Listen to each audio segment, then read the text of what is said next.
territory on West, there's just one way to handle the killers and the spoilers, and that's with a U.S. Marshal and the smell of Gunsmoke.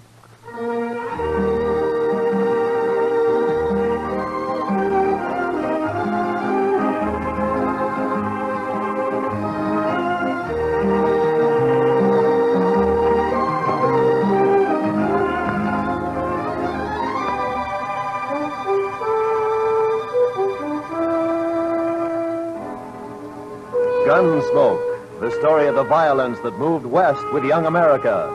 The story of a man who moved with it, Matt Dillon, United States Marshal.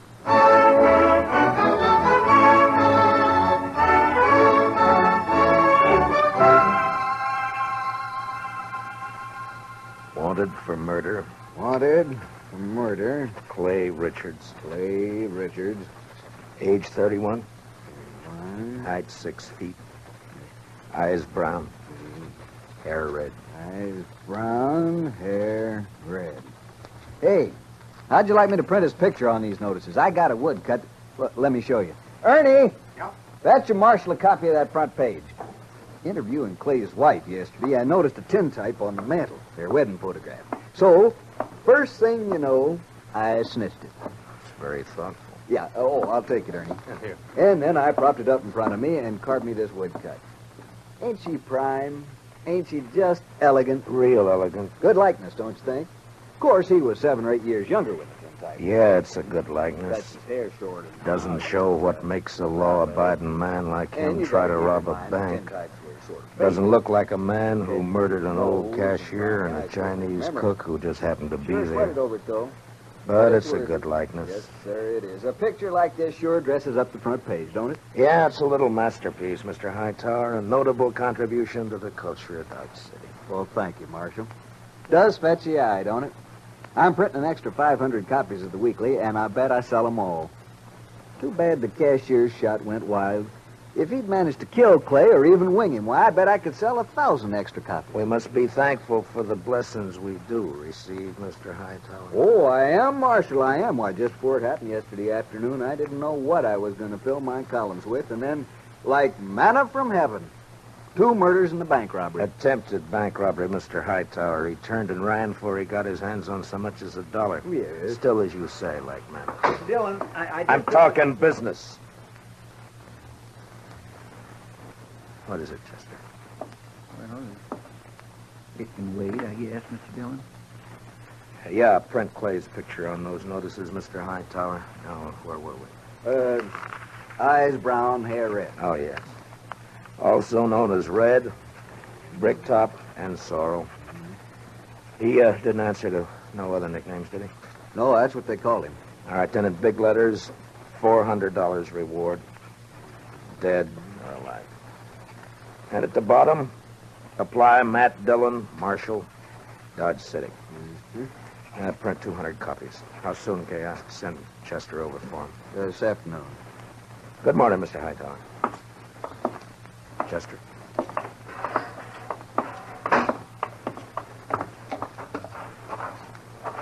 Think those posters will do any good? Richards is probably over the line into Oklahoma or Colorado by now. That strawberry roan of his is the fastest in the county. He has no money. He panicked and ran out of the bank before he got a penny. I think he'll try to get help from his wife or brother or a friend the first chance he has, maybe tonight. I say he's around here somewhere. I'm sorry I turned on you like that, Chester. Why, that's all right, Mr. Dillon. Out all night with a posse, no sleep, man's bound to get touchy. No, it's not that. It's the way... It's the way people use a thing like this. The men riding posse last night, they enjoyed it as though they were hunting fox or possum. Hightower back there, he acts like it was a birthday treat, specially gotten up for him. Everybody finds a way to use it. What was it you wanted to tell me? Oh, I got a kid, a little boy, locked up in the cell. Run away from home back in Cottonwood. Ed Slade turned him over to me when he come through on the stagecoach just now. Kid about 12 years old. Whose is he? Widow woman, Miss Bonnie. She runs a boarding house in Cottonwood. Ed says kid's always running away a little wild, I guess. He flagged Ed for a ride on the road halfway between there and here. As soon as Ed seen him stand there with his bundle on his shoulder, he knowed what he was up to. So he told the kid he'd help him and then turn him over to us when he got here. All right, we'll send a telegram to the mother to come fetch him. Well, come on in, Chester, and shut the door. Mr. Dillon? You're letting in every horse fly in Kansas. Mr. Dillon, I think you better cancel the order for them notices. What? The Dutchman's coming up the street, and he's leading a strawberry roan, and Clay Richards is draped across his back. Like a sack of wheat across the saddle. Last time I saw him, 2 days ago, he was standing at the bar laughing his head off. A sack of wheat across the saddle.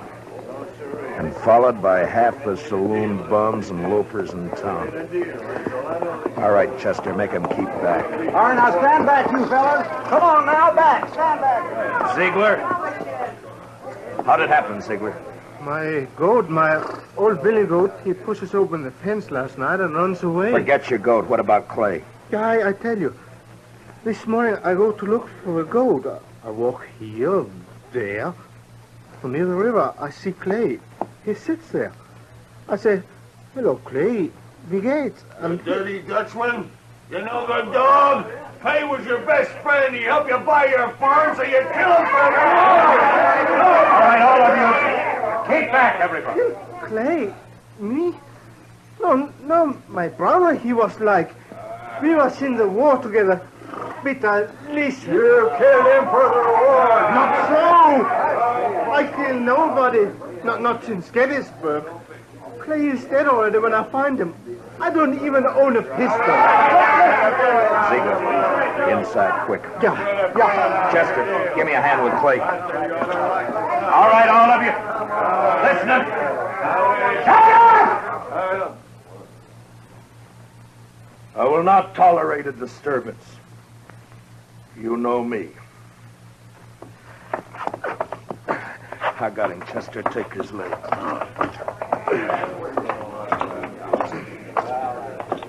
All right, kick the door shut. Marshal, I don't kill Clay. On this table, Chester.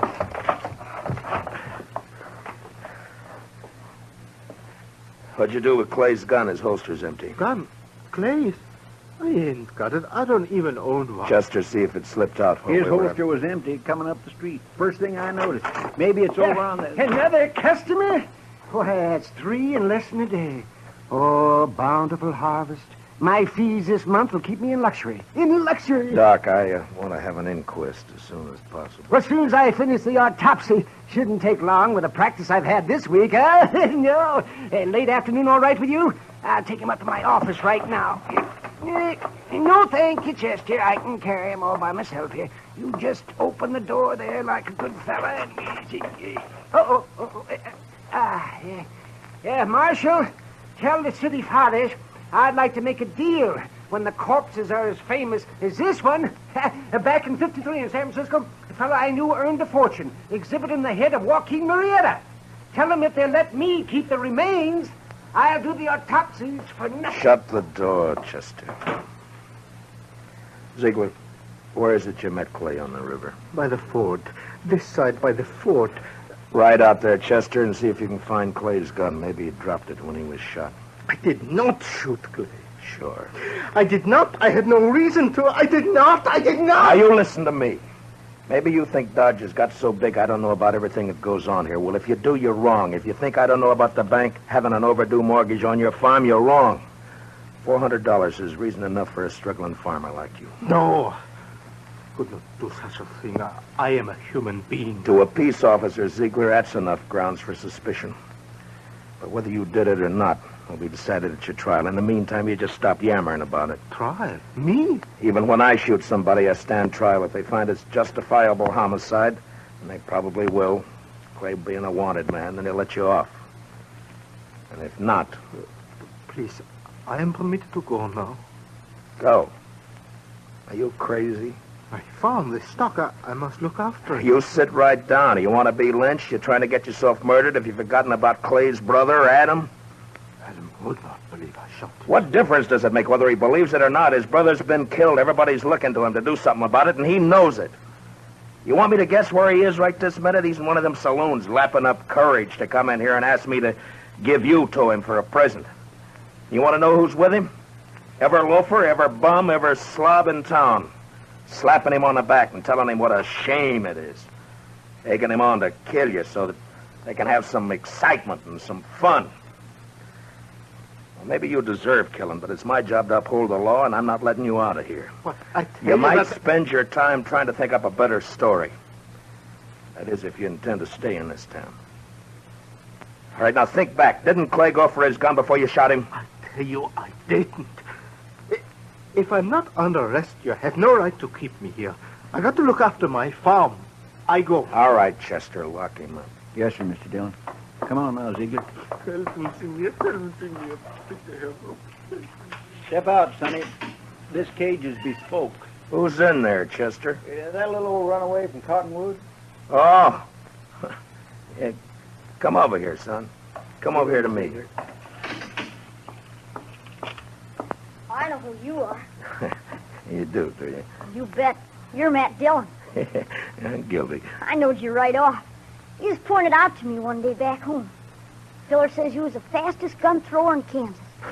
Wyatt Earp wouldn't be awful interested to hear that, I'm afraid. Filler says you was faster than Older. Faster than Wild Bill Hickok in Hayes City and Fat Masterson or any of them. How many fellas have you killed? You don't keep score, son. It's something you try to forget. Not me. Someday I'll be famous like you, and for every filler I kill, I'll put a notch on my gun. People will see those notches, and they'll know they better not try. Why'd you run away from home, Bub? Don't you know your mother's likely to worry about you? Oh, she won't worry. She's too busy working. You ain't gonna make me go back, are you? You wouldn't do that, would you? Well... Because it wouldn't stop me for long. I'd only run away again. Oh, where are you off to in such a sweat?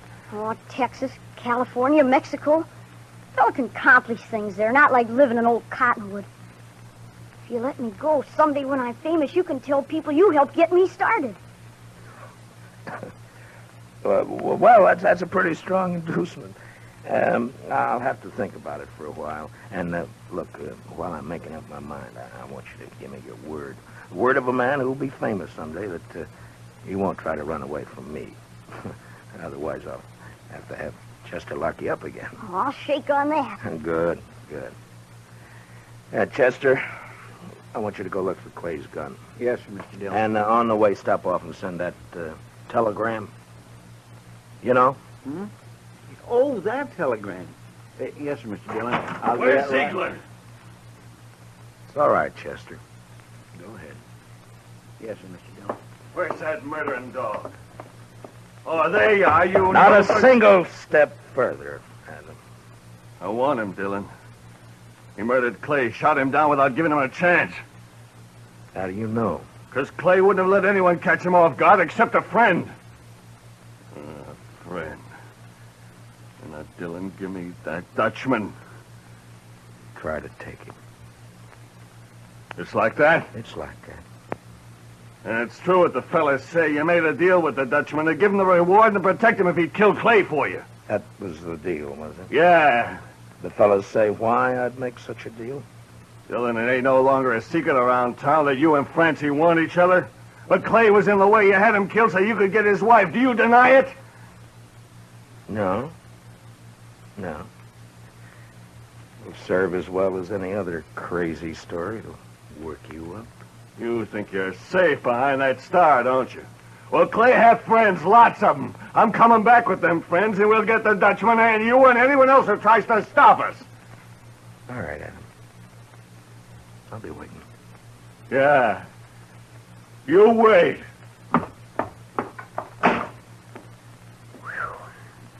I almost seen something pretty just then, didn't I, Mr. Dillon? Yeah, almost. About another pint of whiskey ought to do it.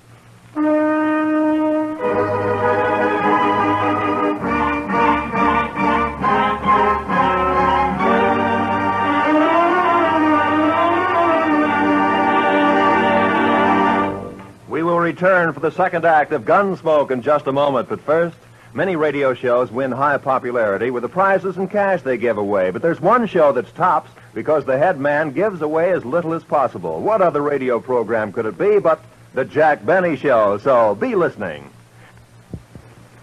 And now, with William Conrad starred as Matt Dillon, here's the second act of Gunsmoke.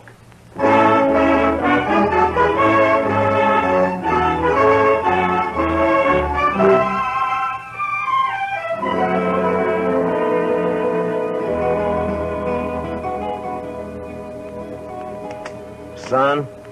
You say something, Mr. Dillon? Yeah, open that drawer in front of you there. You'll find a small bottle of oil in there. No, one to the right there. Yeah, that's it. Now, bring a little brush, too, huh? Here it is. Thanks, bub. It's a right nice gun you have. Yeah, it's not bad, but a little stiff. Just a little stiff. Don't it have a trigger? I never seen no gun without a trigger before. Oh, you remove the trigger or tie it back against the guard. And all you have to do is thumb a hammer. Yeah, like that. It's faster. Yeah, that's better now. Remove the trigger. I remember that. What in the world for? Well, I remember everything you told me. About the Texas holster and the spring holster and the double roll and filing off the sight. It's just me, Mr. Dillon. Oh, any luck, Chester? No, sir, not any. I went to the store first and asked Mr. Denton what kind of ammunition Clay Richards used to buy, and he told me Clay had a double-action 44. I scoured that riverbank a half-mile each way from the ford, and not a sign of it. I got that telegram off. You know who ought to be here pretty soon. It's only 7-8 miles from... Is that a fire in town? Funeral services for Mr. Grinnell, the cashier. So soon? It's awful hot weather. Yeah. Any of your guns need oiling, Chester? I don't think so. You sure? When Adam left, he said he'd be coming back with some friends. I know. I stopped at the Oliver Ganta just now to rinse out my mouth. Adam was there talking mighty ugly and mighty big. He's got a sizable following. When do you think? Any minute now, Mr. Dillon. Want me to take Bob out of here to one of the hotels, maybe? I want to see No, it. I think you'll be safer here, Chester, behind stone walls and dodging about the streets rubbernecking. You keep your head down, Sonny. You hear? There's a... Matt, I gotta talk to you. She ought to be in mourning. If she cared for Clay at all anymore, she ought to be in black. Matt, Oh, Lord, I find her more beautiful all the time. Matt, have you heard what they're saying? What are they saying, Francie? That you and me, that you made Pete Ziegler kill him because of... I'm sorry that got back to you, Francie. It's all over Dodge. Adam almost strangled me before they dragged him off. Francie, I didn't shoot Clay. Francie, I beg you, believe me. Shut up, Ziegler. Shut Shut up or I'll club you to death! Francie is just one of those crazy stories. They needed one and they made one up. But, Matt, everyone believes it. On my way down here, people were pointing, whispering. Old women clucking their tongues at me. They believe it. They'll forget it as soon as this is over. They'll remember that even if we once did go with each other, it was finished and done with even before the war ended, before you even met Clay. No, they won't forget it. For the rest of my life, as long as I stay here. Hold it a minute, Francie. Yeah, Doc, what is it? Oh, am I interrupted? What is it, Doc? Topsy's finished. I examined his liver and lights. This is Mrs. Richards, Doc. Oh, I beg your pardon, ma'am. I'm sure I meant no disrespect for the departed. Well, Clay was shot all right, but from the nature of the wound and the coagulation of the blood, I'd say it happened sometime yesterday. I'd say the cashier's bullet didn't go wild after all. how could a dead man gallop away? Well, the wound wasn't what killed Clay. The ball hit the rib case and it bounced off. 22 caliber it was. What did kill him was the stab in the back, right through the spine, inflicted sometime this morning. Now, near as I can judge, by a small blade, 2 or 3 inches long. It could have been a Barlow knife. Thanks, Doc. Please accept my condolences, Mr. Richard. You call the inquest anytime you're ready, Marshal. Chester, close the door. You see, I didn't do it. I didn't shoot him. All right, I told then you that I- stabbed him, maybe. You said you never carried a gun. Look, Francie, go home and give matters a chance to simmer Matt, down. I'm going to ask you for something. Yeah? Turn Pete Ziegler out into the street. What? Francie, they're itching to get their hands on him. Let him have him. It'll prove that story's a lie, that you didn't make a deal with him. Please, Matt, I have to live here. Sammy, I have to live here. Matt? Matt. Don't look at me like that. Go home, Francie. Go home or leave town or hang yourself or anything you like. Just go away. Away! Right now.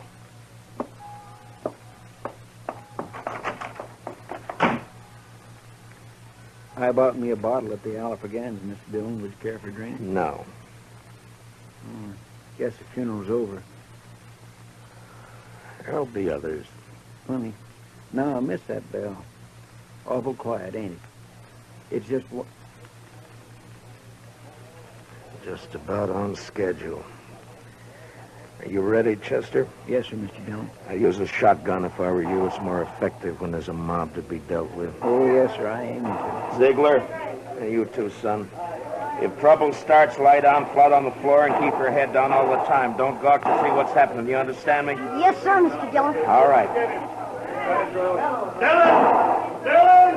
Come on, Dillon! Come on! Chester, I want you to stand here in the doorway after I go out, where you can cover the back door and me at the same time. Yes, sir, Mr. Dillon. All right, Chester. Open the door. Come on now. It's my duty to warn all of you that you're in the breach of the peace. I've sworn to uphold the law. I've killed men in order to do it, and I'm prepared to do so again. Give us a Dutchman, Dillon. Men! I ask you to be sensible and to leave quietly. But if you refuse to listen to reason, if you insist upon being fools, if you've already decided to act like wolves instead of humans, then there's nothing I can say to make you change your minds. A Dutchman. All right, you want Peter Ziegler? Well, he's not more than 20 feet behind me, so come on and get him, any of you. One at a time or all at once. Come on. Which one of you wants to die first? You? You? You, Adam? Well, what do you say, Adam? You let him here. Don't let this star on my coat stop you. Come on. There, I'm not wearing it now. Well, come on, draw, Adam, draw!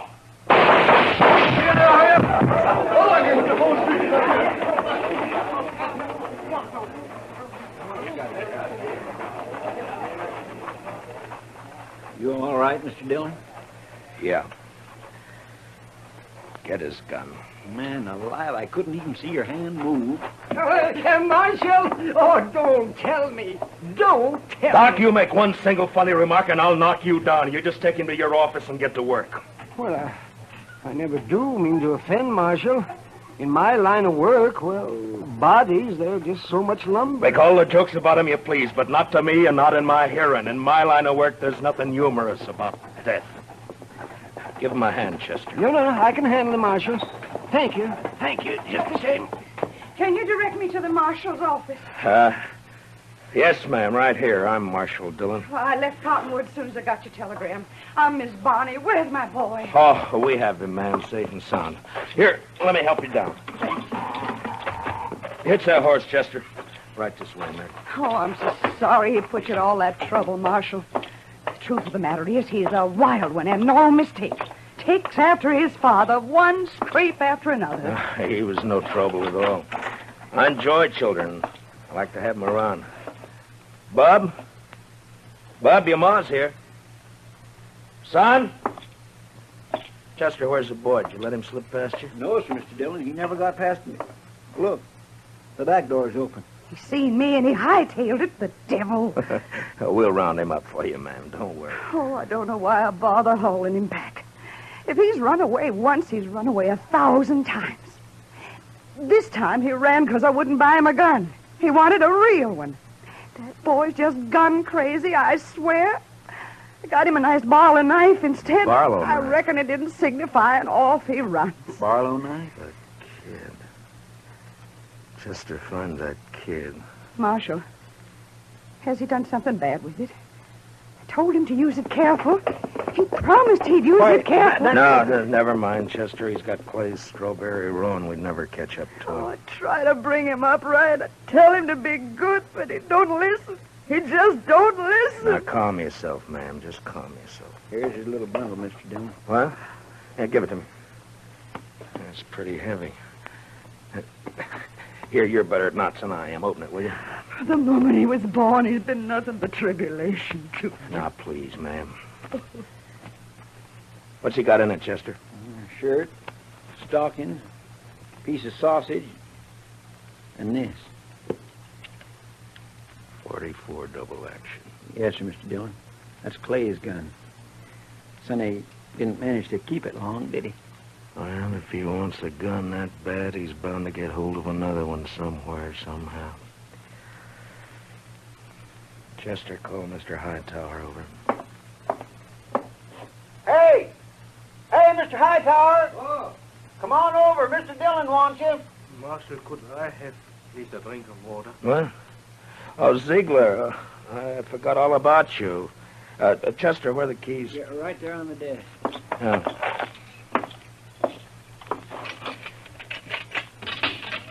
There we are. It'll be safe for you to go home now. I can go back by the farm. Yeah, that's right. I'll send for you for the trial. Oh, danke schön. Danke schön. Watch where you're going, you dumb... Excuse me. Bitte. Yes, Marshal. Mr. Hightower, it appears that we can do business after all. Get some paper and a pencil. I want some notices printed. Fire away. Wanted for murder. Wanted for murder. What's the boy's name? Bonnie. William Bonnie. William Bonnie. William Bonnie. Age 12. Height about 5 feet. Hair light, eyes blue. I don't suppose he's known by any other name. I know. Everybody just called him Billy. Or the Kid. Also known as Billy. The Kid.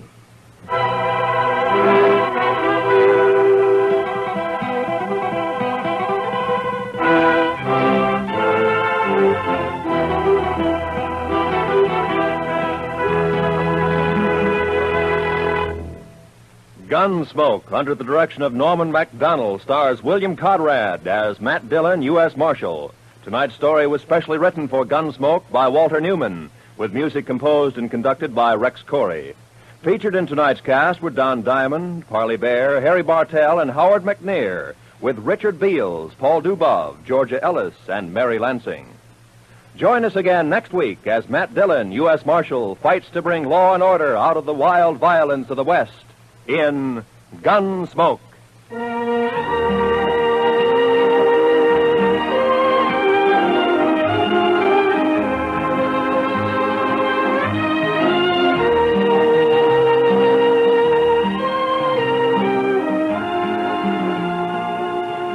Those longtime favorites, Amos and Andy, are rising to new heights in their CBS radio series on Sunday nights.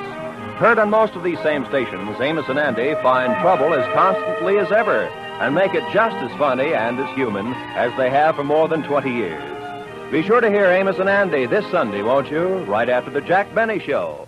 This is Roy Rowan speaking. And remember, there's fast, funny quizzing on The Bob Hawk Show every Monday evening. This is the CBS Radio Network.